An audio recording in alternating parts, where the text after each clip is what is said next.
Last year was a horological machine year. HM8 Mark II, HM11. There was a lot on HM, so clearly this year it's been about legacy machine. It's a bit action reaction. Going forward, legacy machines are, how do I put this?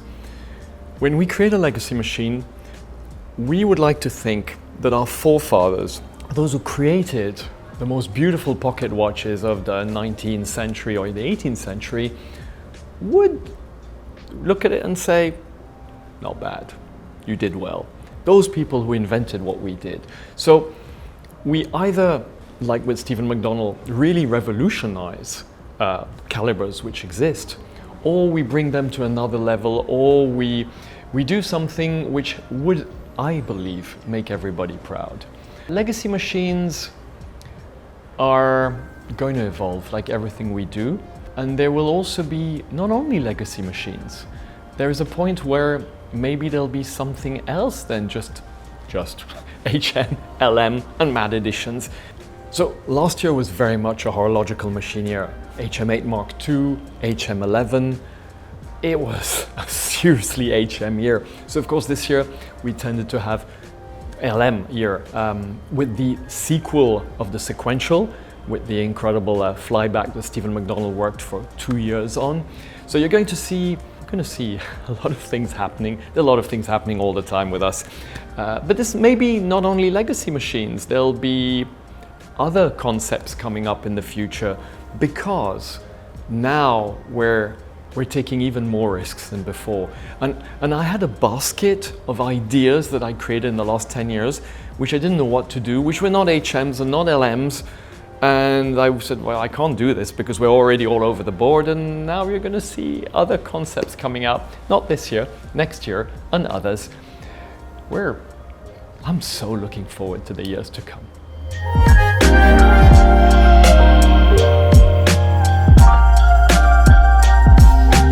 It's just not about size. The whole industry has made it about size. I think size is psychological. So many people look at me and say, oh, I love your perpetual, but I can't wear a 44mm. I'm like, okay, try it on. And they put it on their wrist. I'm like, wow, I've got a small wrist. This is comfortable. It's visually, it looks good. I've got a tiny wrist. So whatever I've created, even the craziest pieces, they have to be as comfortable and nice to wear on my small wrist. Now, there are movements which we can't make smaller. They've got 600 components, and if you start making them much smaller, you end up having some sort of a high cylinder and just going to be ugly, because beauty is trumps for me size.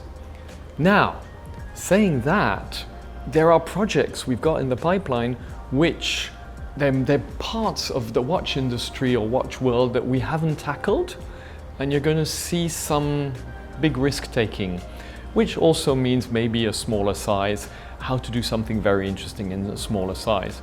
That is one of the many avenues we're going down.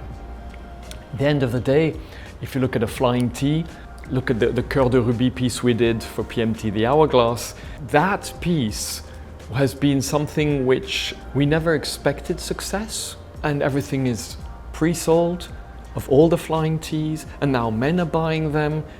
We create products we love, and then they take a life of their own. There is no business strategy to what we do.